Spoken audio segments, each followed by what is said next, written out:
광복 이래 실시된 대한민국 민주선거는 우리 정치 발전을 이끈 원동력이었습니다. 자유와 공정의 조화, 국민의 뜻이 올바르게 반영될 수 있도록 발전해온 선거제도는 오늘날 선진 정치 환경을 만들었습니다.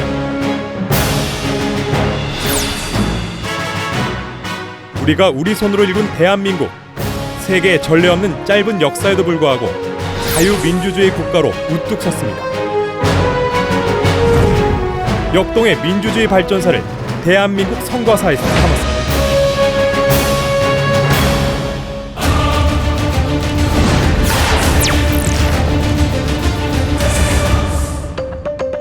새 정부가 국민적 기대를 안고 출범했지만 민주당 내에선 신구파 간의 갈등, 그리고 그동안 장기 집권에 억눌렸던 국민들의 정치적 욕구가 폭발하면서 극심한 혼란으로 이어졌습니다.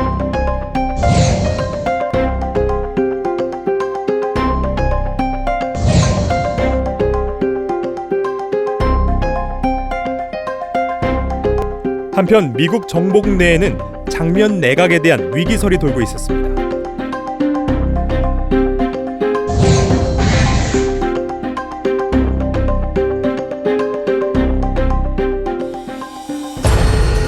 (1961년 5월 16일) 밤 박정희 소장을 중심으로 한 군사정변이 일어났습니다.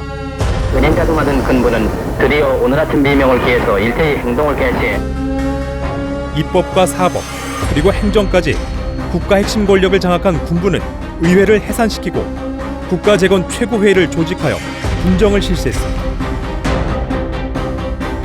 제2공화국이 출범한 지 9개월 만에 일어난 일이었습니다. 군부는 민정 이양 계획을 발표했습니다.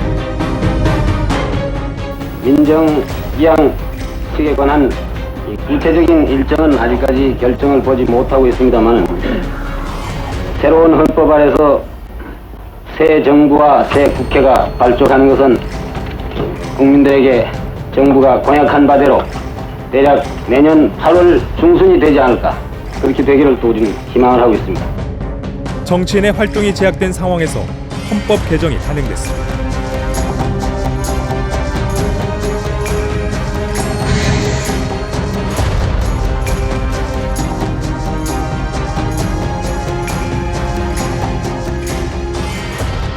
헌법 개정안에는 의원 내각제에서 대통령에게 권한을 집중시키는 부통령이 없는 강력한 대통령 중심제로 대통령 선출 방식은 간접 선거에서 직접 선거로 바꾸는 내용을 포함하고 있었습니다. 또 양원으로 구성됐던 국회는 다시 단원제로 복귀하고 정당 활동을 보장하는 정당법이 만들어졌습니다. 헌법 개정에 관한 요건은 강화됐습니다. 새 헌법에 관해 국민의 의사를 묻는 국민투표가 실시됐습니다. 헌법 개정은 국민투표를 통해 과반수 지지를 얻어야 가능했습니다. 국민투표 결과 헌법 개정안은 78.8%의 지지를 얻으며 확정됐습니다.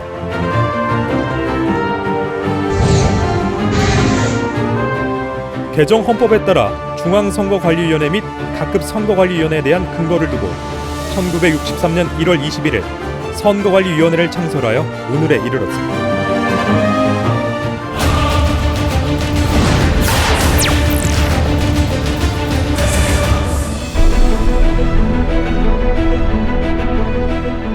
민정 이양 계획을 발표한 군부는 자신들이 이끌 신당을 창당했습니다. 그리고 박정희는 군복을 벗고 민간인 신분으로 대통령 선거에 출사표를 던졌습니다. 박정희, 윤보선을 포함해 모두 7명의 후보가 대통령 선거에 출마했습니다. 경제 자립과 정치 안정을 공약으로 내건 박정희는 자신의 정치적 비전을 황소에 빗대어 포스터에 담아 눈길을 끌었습니다. 여기에 맞선 윤보선 후보는 군의 정치적 중립을 주장했습니다.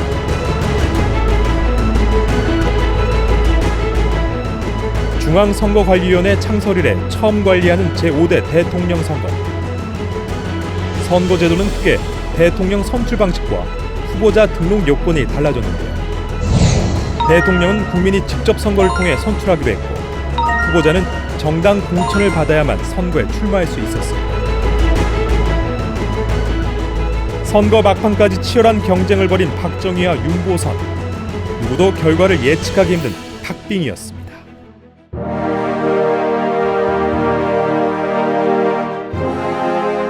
최종 개표 결과 박정희는 윤보선보다 15만 6천여 표를 더 얻어 근소한 차이로 대통령에 당선되었습니다. 순수하고 국가를 보유하며 국민의 자유와 공리의 승진에 노력하여 대통령으로서의 직책을 성실히 수행할 것을 국민 앞에 엄숙히 선서합니다. 국가의 주요 논제를 국민의 손으로 결정한 국민투표, 어떻게 시작하게 됐을까요? 5.16 군사정변이 일어나자 장미연 총리는 내각 총사퇴서를 발표했습니다. 그리고 군부는 국가재건 최고회의를 설치해 입법, 사법, 행정 3권을 모두 장악했습니다. 군정이 실시된 지 1년 후 군부는 민정이양을 위한 준비를 시작했는데요. 가장 먼저 헌법을 개정해야 하는데 어떻게 개정할지가 문제였습니다. 그 이유는 군사정변과 함께 국회가 해산됐기 때문이죠. 결국 군부는 헌법 개정안을 국민투표라는 절차에 따라 국회가 아닌 국민에게 묻기로 한 것이죠. 사실 1954년 발췌 개헌에서 국가 안위에 관한 중대한 사항은 국민투표에 붙이기로 되어 있었지만 국민투표가 실제로 시행된 건 이번이 처음이었습니다. 그런데 이런 절차가 당시 국민들에겐 꽤 낯설게 느껴졌나 봅니다. 내가 지킬 새 헌법, 내 투표로 정하자. 귀중한 내 한 표가 민주재건 터전된다. 이렇게 국민투표를 독려하는 포스터는 기본이고 방송 촬영을 통해서 거리와 마을 곳곳을 돌아다니며 투표 방법을 알려줬는데요. 이런 대대적인 홍보에도 국민투표에 누가 나오냐, 이번에 뽑아달라는 후보가 없어가지고 누굴 뽑아야 될지 모르겠다 등 대통령 선거나 국회의원 선거와 혼동해 국민투표 자체를 이해하지 못하는 유권자들이 굉장히 많았다고 합니다. 대통령 선거 못지않게 국민적 관심이 높았던 국민투표, 78%의 찬성률로 헌법 개정안이 확정되고 새 대통령이 탄생했습니다.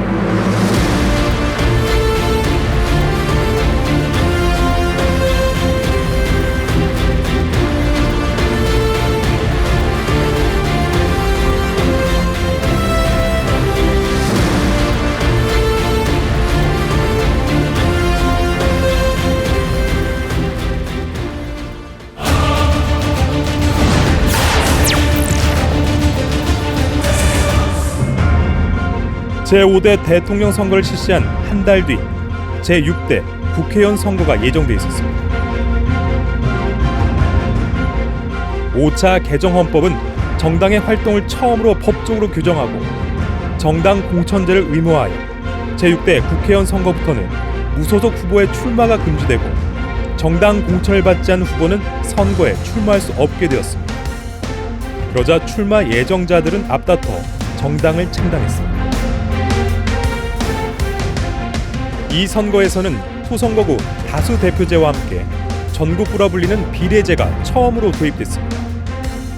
투표는 한 사람당 한 표 행사로 전국구와 지역구 후보를 동시에 선택하는 제도였습니다. 정당 활동을 법적으로 보장하는 법이 마련되면서 선거운동은 정당을 중심으로 이루어졌습니다.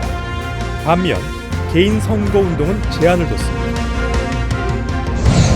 전국구 비례대표제는 지역구에서 각 정당이 차지한 득표율에 따라 전국구 의석을 배분하는 방식을 말하는데요. 소선거구제의 문제점을 보완하고 유권자의 눈을 인물 중심보다 정당과 정책 본위로 돌리는 데 의의가 있습니다.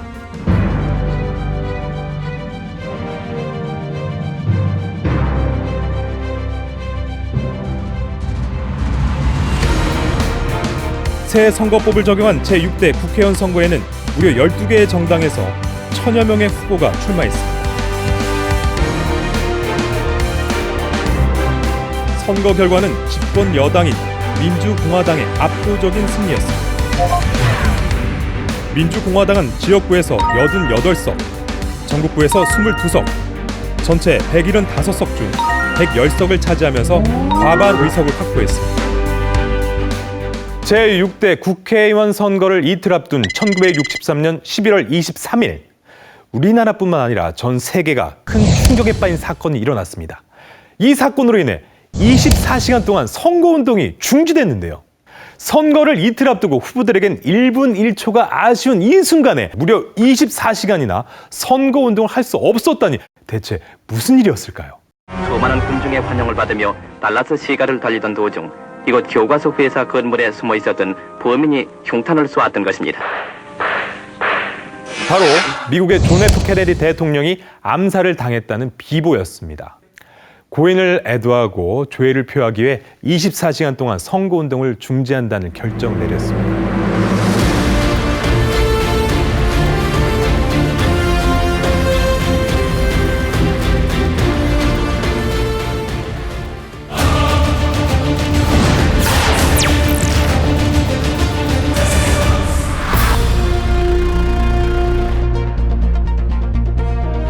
제5대 대통령 선거에서 경제 자립과 정치 안정을 공약으로 내건 박정희 대통령. 1962년부터 추진해온 제1차 경제개발 5개년 계획이 베트남 특수와 한일 국교 정상화 이후 점차 성과를 거두면서 국민적 지지를 얻고 있었습니다. 여기에 맞서 특단의 조치가 필요했던 야권은 하나로 뭉쳤습니다.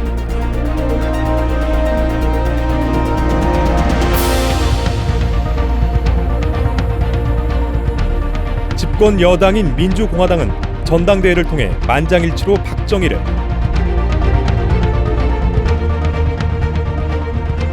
신민당은 우여곡절 끝에 윤보선을 대통령 후보로 지명했습니다. 대통령 선거에 출마한 후보는 모두 7명. 선거제도 자체의 큰 틀은 바뀌지 않았습니다. 다만 이번 선거에서는 해외에 거주하고 있는 유권자를 위해 우편 투표제도가 신설되어 해외 부재자 투표가 실시됐습니다. 두 번째로 대권을 놓고 다툰 박정희와 윤보선.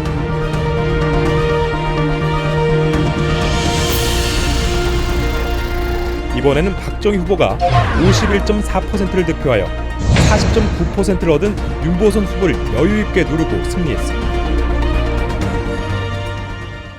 드디어 박정희 후보가 약 120만 표 차이로 압도적인 승리를 거두었습니다. 이것은 박 대통령이 줄기차게 밀어온 조국 근대화 작업과 70년대 우리의 미래상에 대한 국민들의 절대적인 지지의 결과라고 하겠습니다. 박정희 후보의 지지율은 지난 선거 때보다 상승했는데 이 같은 상승세는 경제 성장의 효과가 높았던 서울이나 부산과 같은 대도시 지역에서 크게 두드러졌습니다.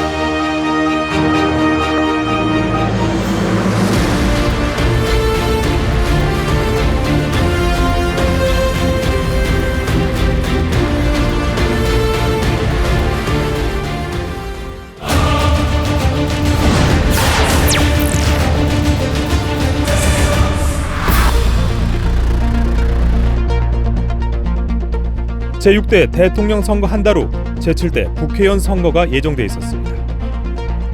정치권의 상황은 제6대 국회의원 선거 때와 달라져 있었는데요. 제6대 국회의원 선거에서 야당의 난립으로 집권 여당이 압승을 거뒀지만 이번에는 야당이 신민당으로 통합되면서 결과를 속단할 수 없는 상황이었습니다. 3선 개헌을 통해 정권 연장을 내다보고 있던 집권당인 민주공화당으로선 의석수가 줄어들 것을 걱정할 수밖에 없었습니다. 따라서 무리수를 두는 관권 개입이 동원되었습니다. 중앙정보부와 내무부가 공무원을 동원해 선거운동을 지시한가 하면 동장과 경찰들에게 현금이나 쌀 등 금품이나 향을 제공하는 등 온갖 부정이 이루어졌습니다.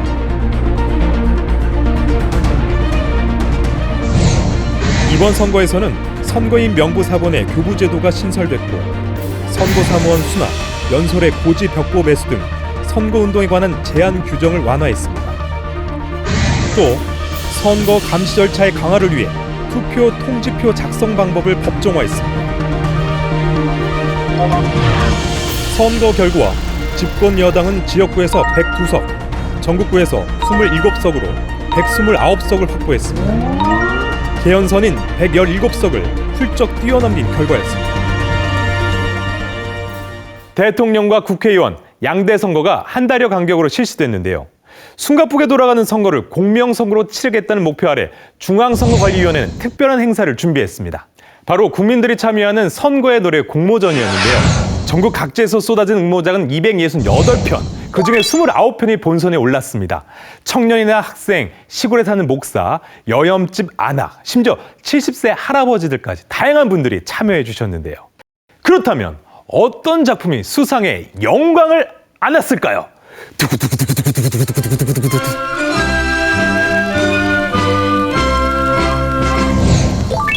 어국의 큰 번영을 여기에 걸고 던지자 나의 권리 깨끗한 한 표. 진짜 노래 좋지 않습니까? 깨끗한 한 표. 맞습니다. 가사에서부터 민주 시민의식이 물씬 느껴지는 작품이었는데요. 1등을 한 사람에게는 상금으로 돈 3만 원을 줬는데요. 당시 쌀 한 가마니 가격이 3,700원이었으니까 3만 원이면 쌀 10가마니를 살 수 있는 꽤 큰 돈이었습니다. 중앙선거관리위원회 선거의 노래 공모전은 선거에 대한 국민의 민주주의 의식 수준을 높이고 공명선거 바람을 확산시켰습니다.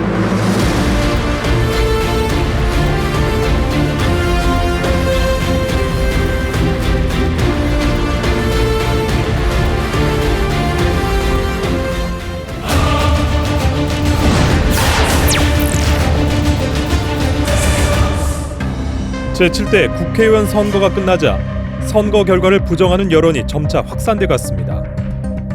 야당 의원들은 이번 선거를 유례없는 최악의 부정선거로 규정하며 6개월간 국회 등원을 거부하고 나섰고 여기에 학생들까지 가세하면서 전국적인 데모가 일어났습니다. 한편 국회에서는 헌법 개정이 진행되고 있었는데요. 대통령의 재임을 3번에 한하고 국회의원은 국무총리, 국무위원을 겸할 수 있는 개헌안이 공고되자 박정희의 3선 장기 집권 방지를 위한 개헌 반대 투쟁은 정치권 내외부로 확산되었습니다. 개헌 반대에 앞장섰던 신민당 원내총무 김영삼은 귀가 중 초산 테러를 당한 일까지 발생했는데요. 급기야 박정희 대통령이 직접 유감을 표명하기에 이르렀습니다. 나와 이 정부에 대한 신임을 묻는다. 개헌안이 국민투표에서 부결될 때에는 나와 이 정부는 즉각 물러선다.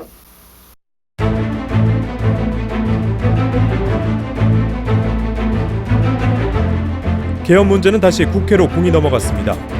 개헌안 표결을 저지하기 위해 야당 의원들이 본회의장을 점거했습니다. 결국 집권당은 야당 의원에게 통보조차 하지 않은 채 일요일 새벽에 별관에서 표결을 감행했습니다. 이렇게 3선 개헌안 처리와 함께 국민투표법이 통과됐습니다.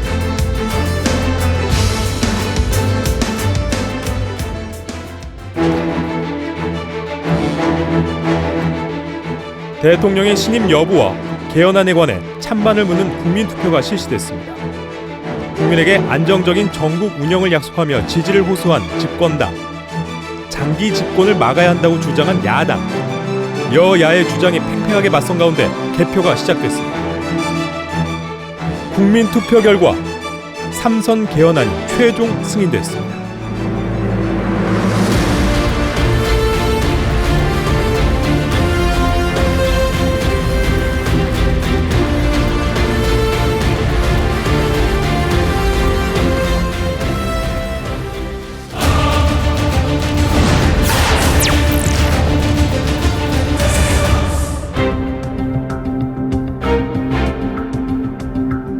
삼선 개헌을 통해 연임의 기회를 얻은 박정희 대통령은 경제개발 계획 성과를 등에 업고 다음 집권까지 노리고 있었습니다.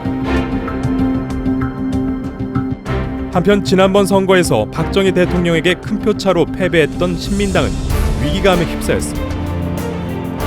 기성 정치인으로는 박정희와 맞붙어봤자 승산이 없다고 판단했던 건데요.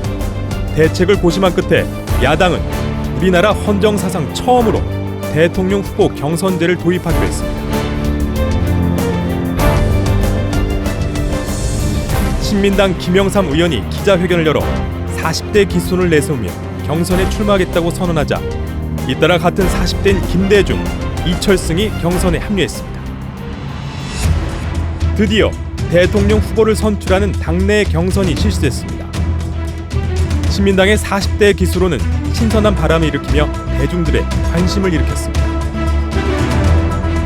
2차 투표까지 이어진 신민당 경선.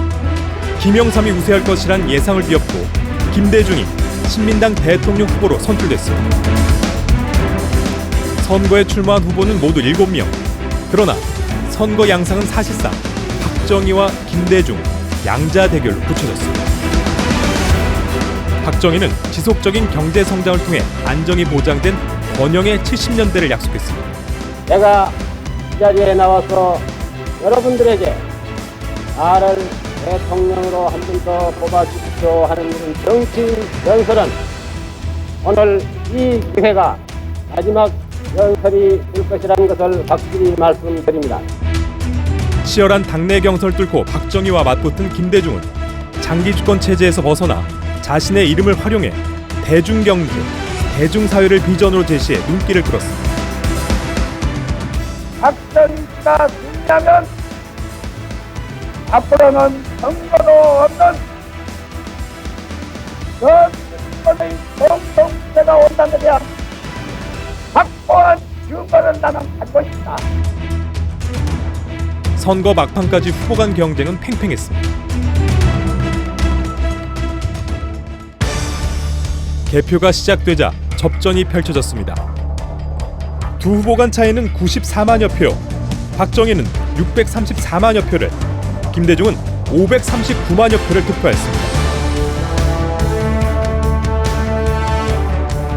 박정희는 서울과 부산 그리고 전북과 전남 지역에서 지난 대통령 선거보다 지지율이 하락했지만 경북이나 경남 등 연고 지역에서는 지지율이 상승했습니다.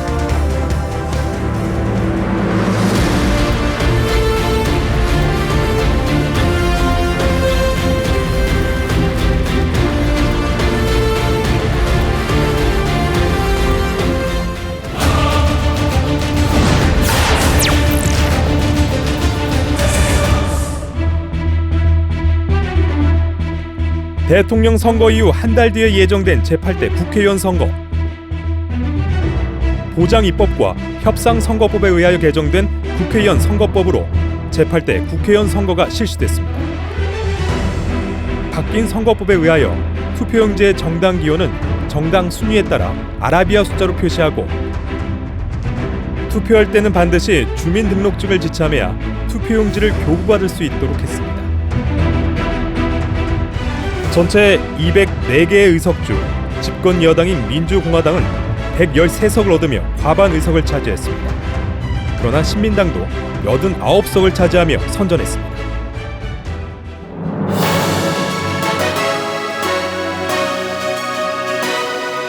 대한민국 정부 수립 이래 23년 동안 국가 권력 구조를 바꾸는 대통령 선거부터 지방선거까지 25번의 선거가 주기적으로 이뤄졌습니다.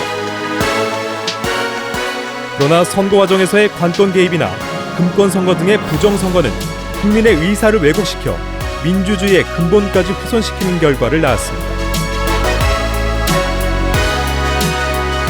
세 차례의 대통령 선거에서는 후보 간 치열한 경쟁이 벌어졌습니다. 아주 자유롭고 공정한 선거라고 할 수는 없었지만 선거는 매우 역동적이고 발전적인 정치 환경을 만들었습니다.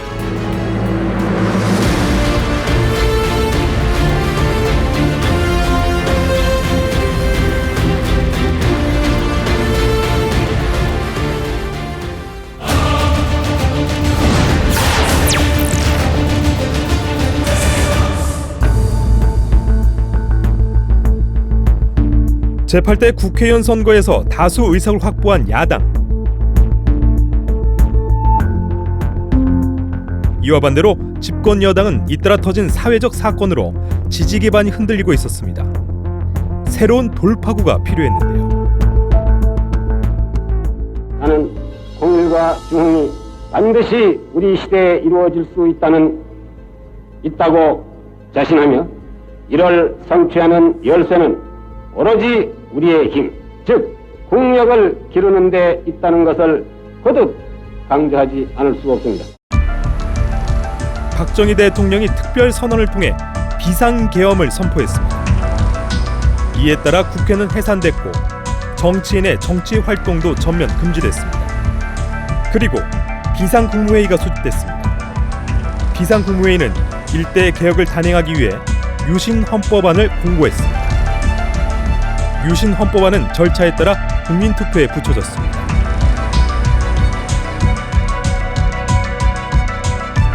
개헌안은 전체 유권자 중 91.5%의 찬성으로 통과됐습니다. 이는 장기 집권을 위한 유신체제 형성을 가능케 한 결과였습니다. 그렇다면 유신헌법은 어떤 내용을 담고 있을까요?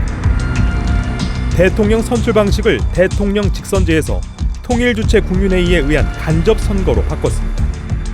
그리고 대통령의 임기는 6년으로 하고 중임이나 연임에 관한 규정을 없앴습니다. 사실상 무제한 연임이 가능하도록 한 것이죠. 유신헌법의 가장 큰 특징은 바로 통일주체 국민회의라는 기구가 신설된 것인데요. 통일주체 국민회의는 어떤 목적으로 어떤 임무를 수행하는 기구냐? 유신헌법 35조에 규정되어 있습니다. 통일주체 국민회의란 조국의 평화적 통일을 추진하기 위하여 국민의 총의에 의한 국민적 조직체로서 조국 평화 통일이라는 사명을 지닌 국민의 주권적 수임 기관이라고 쓰여져 있습니다. 여기서 우리가 주목할 부분은 조국의 평화 통일이라는 부분인데요. 왜 이런 명분을 전면으로 내세웠을까요? 일단 당시 긴박했던 그리고 급변하고 있었던 대외 정세를 살펴볼 필요가 있습니다. 1969년 미국은 냉전 체제를 종식하고 새로운 아시아 정책을 담은 닉슨 독트린을 발표했습니다. 지금은 미국과 중국이 G2 국가로서 힘겨루기를 하고 있는, 물론 그때와 상황이 많이 다르긴 했습니다만, 자본주의와 사회주의를 대표하는 미국과 중국이 손을 잡은 것입니다. 그런데 유신헌법 40조를 보면 통일주체 국민회의는 국회의원 정원의 3분의 1에 해당하는 수의 국회의원을 선거하는데, 대통령의 찬성을 얻지 못하면 다시 의원 명부를 작성해 다시 투표하게 되어 결국 대통령이 임의로 국회의원 3분의 1을 임명한 것과 같다라고 쓰여져 있습니다. 이건 뭘 의미하는 걸까요? 통일주체 국민회의는 국회의원 권한을 약화시키고 대통령 1인 중심 체제를 구축하기 위한 수단이었던 셈이었죠.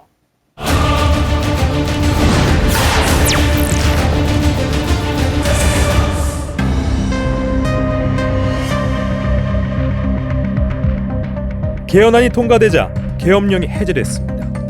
그리고 이틀 뒤 개정 헌법에 따라 통일주체 국민회의 대의원을 선출하기 위한 선거가 실시됐습니다. 통일주체 국민회의의 대의원은 국민의 직접 선거로 선출됐습니다.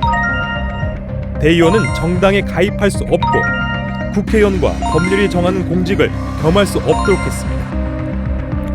임기는 6년, 농촌은 한 지역구에서 1명만 선출하는 소선거제를, 도시는 한 지역구에서 5명까지 선출하는 중선거구제를 채택했습니다. 선거를 통해 선출된 통일주체 국민회의 대의원은 모두 2,359명으로 대통령과 대통령이 지명한 국회의원 정수의 3분의 1을 선출하는 임무를 맡았습니다. 대의원들의 첫 번째 임무는 대통령 선출이었습니다. 서울 장충체육관에서 통일주체 국민회의에 의한 대통령 선출을 위한 간접 선거가 실시됐습니다. 이것이 체육관 선거의 시작이었습니다. 대통령 후보는 박정희 1명. 투표 결과 전체 2,359명 중 2명을 제외한 대의원 2,357명이 찬성하면서 박정희는 4번째로 대통령에 당선됐습니다.